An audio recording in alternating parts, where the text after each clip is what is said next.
Test, test, test. Alrighty, mate. It's been 3 weeks here in Canggu, the goo. And so a lot of you bros have been asking questions on Instagram. How's it been?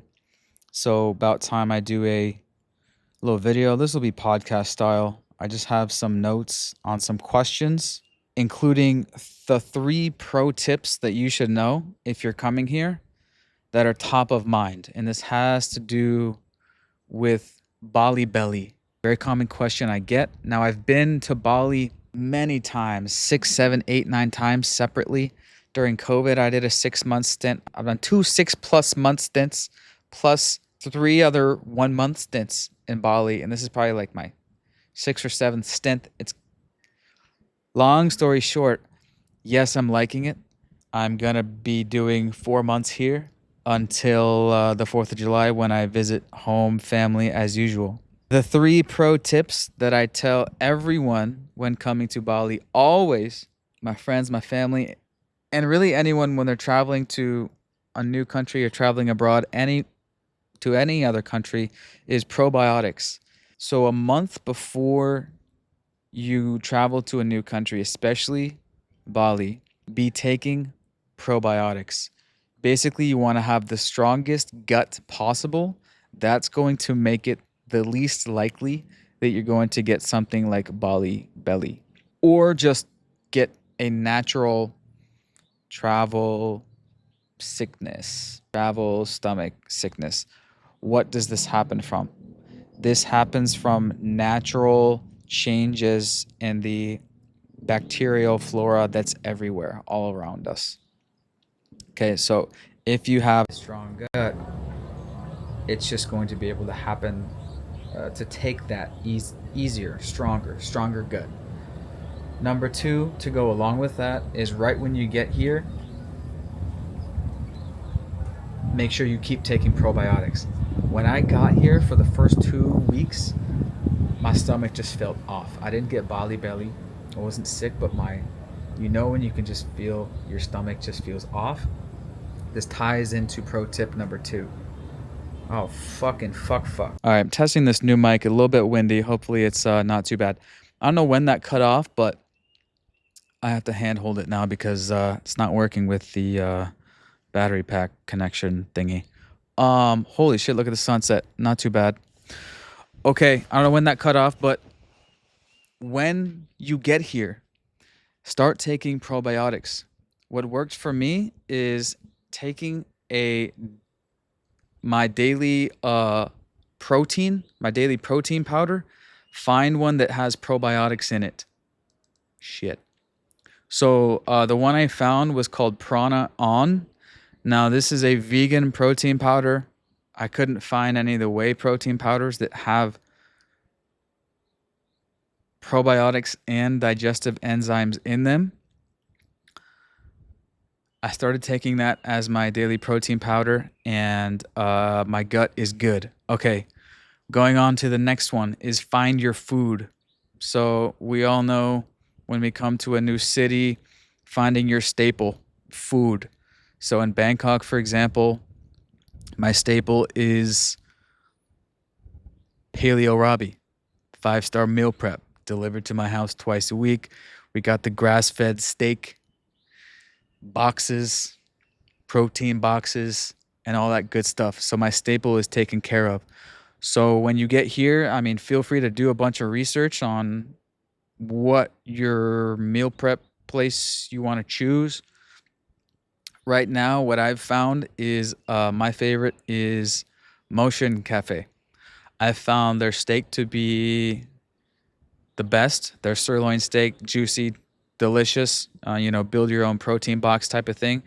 You can order just individually, one at a time via Grab, or you can sign up for their actual meal prep plans. Okay, that's number 2. Runner up for that would be Body Factory. Has a similar thing. So find your food. This goes into pro tip / bro tip number 3. What I wish I would have done when I got here was just tell myself, all right, your first 2 weeks you're taking off of work, so you don't need to worry about work. Because my first 2 weeks I was kind of very much in explore mode, not work mode. I'm exploring all the gyms. I'm exploring all the new cafes and restaurants and shit. All the new shit. So when you get here, I recommend, if you can, just tell yourself, yeah, first 2 weeks I'm here, it's vacation. Just give yourself that space, that freedom. So, I mean, I pretty much ended up doing that. I mean, I run my own business. I'm my own boss, so it's, if I want to take a day off, I kind of can anytime. So I was kind of just in maintenance mode the first 2 weeks. Okay. Next question. Any pro tips about remote work setup? So there is a cool tip where you can rent a standing desk and a monitor. Link will be below. There's like flyers, posters all around Canggu. Rent standing desk, rent a monitor, rent keyboard. You can rent all that home office gear here, and they'll just deliver it to your villa or your apartment or wherever you're at. It's very easy. Very easy. Next question. Tips on accommodation. Riley, how do I find my accommodation? For me in Bali, there's two. It's always been Airbnb and Facebook Marketplace. So I found this place that I'm at right now on Airbnb. I booked it right away because it has this rooftop, and I was like, oh, that's my fucking dream. Alternatively, also, you can look on Facebook Marketplace. That's the other common place for villas. There's also tons of Facebook groups and shit. But as always in Southeast Asia, you can live, or you can live for as cheap as you want. Pick your budget. This on Airbnb was $2,400 a month. It's a duplex 2-bedroom. Now I booked this 4 months ahead of time. Guess how much it is for the next month, for the month of April, last minute. Double that price. So the further you book ahead of time, and actually it depends on the season, actually. Right now it's quite low season, which goes into the next point, the next top question. Is it busy in Canggu? Is it still good? Is it too crowded?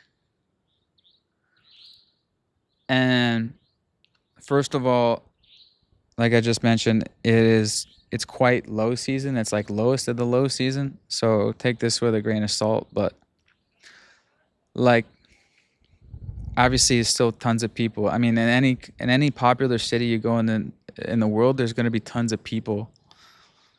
You know what I'm saying? Like, if tons of people and traffic is like your sticking point, then don't go to a major place. You know what I'm saying? Like, go to the countryside. Go to So it's like a lot of people is kind of like a non-issue in my mind. So I'm like,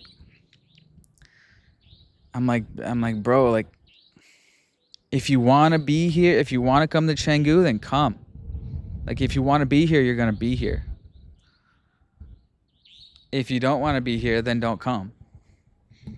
It's not like, is having a little bit more traffic, like that shouldn't be like your deciding factor. Like, you know what I'm getting at? All right, I'm going to walk down because it's getting a little bit windy. So for me, someone asked me in the store the other day, what about traffic? What about air pollution? In short, traffic is a non-issue for me because, like I said, if you want to live in any popular city, there's going to be traffic in rush hour. That's just how cities work. Any major popular city, there's going to be congestion in the popular areas in rush hour. And Canggu is evolving into a city. And there's congestion in the main areas in rush hour. So, yeah. But like in normal times during the day, there's no, in normal areas, like normal streets, there's no congestion. But the major intersections and shit, yeah, there's gonna be some congestion like any other fucking place in the world that's popular. All right. Next question. Do you like Canggu? Yeah, I kind of already got at that because yeah, my mindset was if I don't hate it, I'm gonna be here until I visit home for the summer. What are my next questions? This is the kind of townhousey place. Now there's tons of these new developments. Tons of these new developments that kind of look like this. Modern townhouses. Kind of look like this. Ah, shit. Look like this type of thing. Tons of these new places. What about gyms? Favorite gym? Favorite co-working place? Favorite cafes and shit? So that is, I would say, is for gym, I would say the closest place to where you're living is the best gym. Wherever you're gonna go, yeah. Normally for me, it's the closest place. That being said, my first 2 weeks, I was kind of touring the gyms, and the one I checked out most recently was Nirvana. This place is holy fucking shit.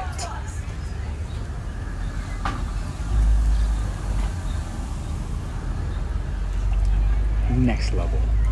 And let me tell you, that's the fucking next level. Next level.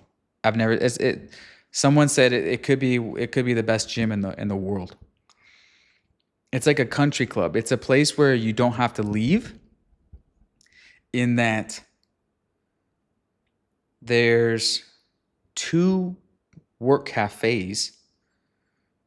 So there's gym, work, recover, massage, and eat.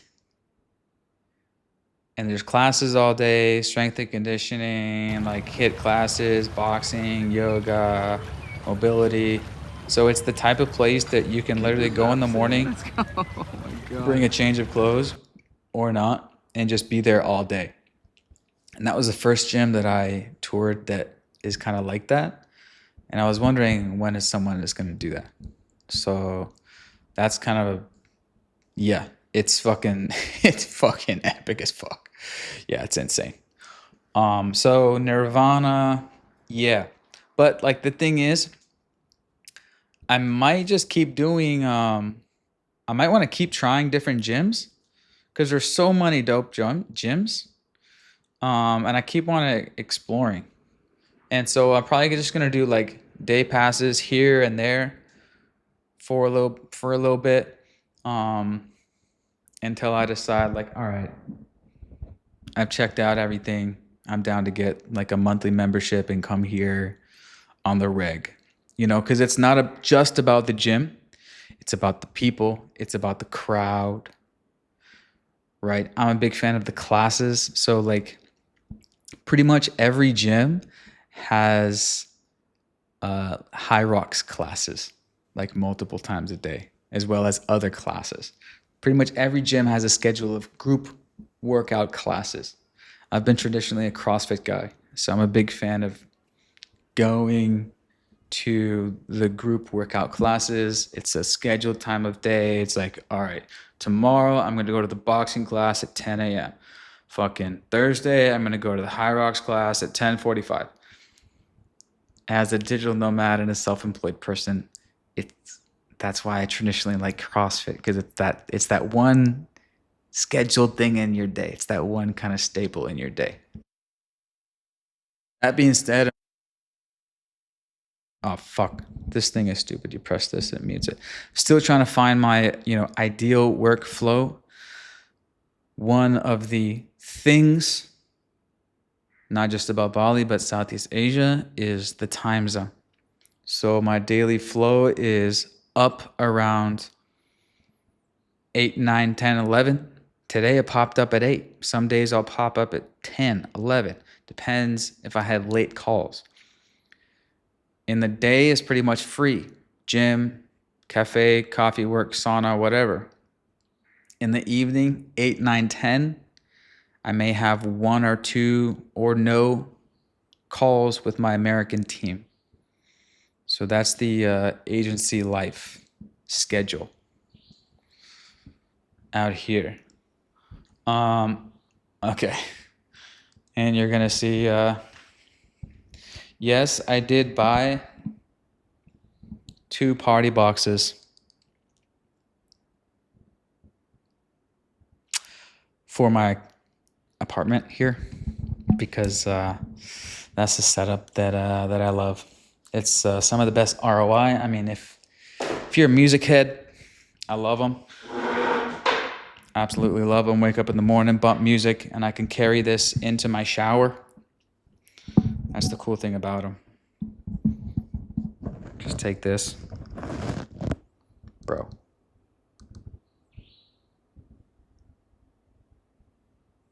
Beep.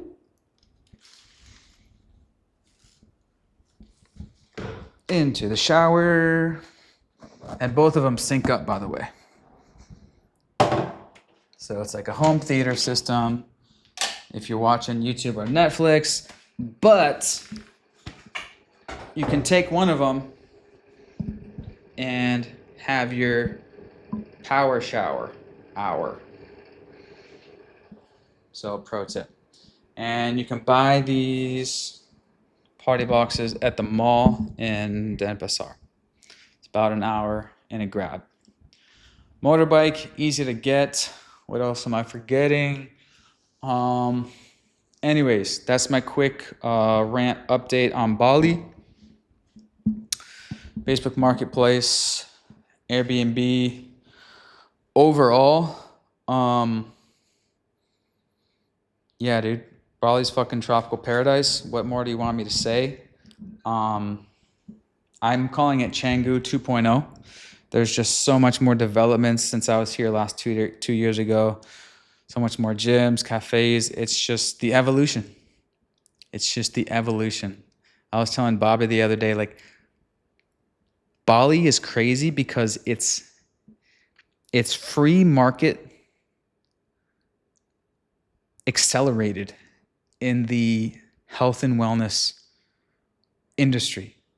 Free market evolution accelerated. For example, every gym started to install a sauna and an ice bath. Now, if you're a gym, you can't survive if you don't have one. And then every gym started to do high rocks classes throughout the day. So all the other gyms had to add that same thing to keep up. Then all the other gyms added like a chill out work area. Then all the other gyms had to add the freaking boxing classes and the Muay Thai classes and the morning yoga. So it's like, it's accelerated evolution. I love it. Bali is the cutting edge. It's the tip of the sword for innovation in the health and wellness industry. Everything here is just next fucking level, cutting edge, ahead of its time, and the rest of the world is following. Whatever catches on in Bali next will catch on to the rest of the world. For example, in Bangkok, there are no gyms that also have a sauna and ice bath recovery area. None yet. None. This is Q2 2025. Every gym in Bali, dozens of them, all have a sauna and ice bath recovery area. So what do you think is going to happen to other cities around the world? Now, I'm sure there's plenty in America that have this, but what I'm saying is it's just fascinating. You're in the health and wellness industry in Bali, you're like 5 years ahead. Everything. I mean, look at what's just what was I just looking at?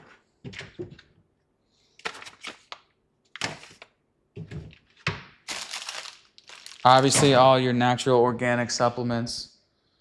Where'd I put it? Anyways, beef organs, all that shit. Oh, I put it in the fucking fridge.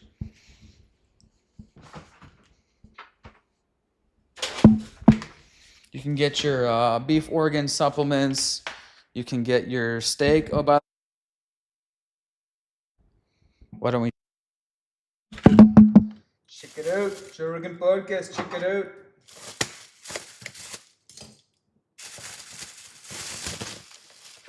All right. Motion. Oh shit. This is the Motion Cafe. This is the plant power prana on that I was talking about, because it's got the It's got the digestive enzymes and the probiotics. That's the reason. And I've been on it for a week or two. I think I have a stronger gut and more better feeling. I also have the whey protein, and I'll do like half and half.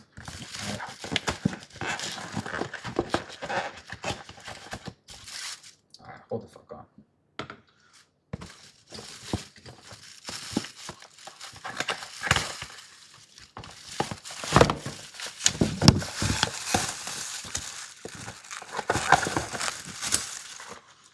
All right.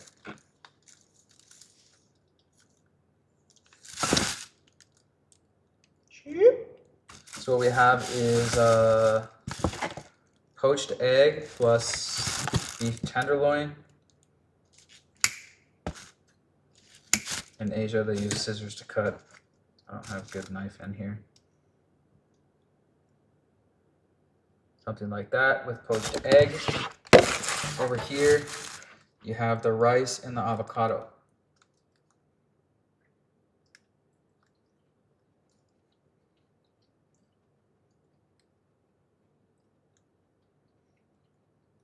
Oh shit.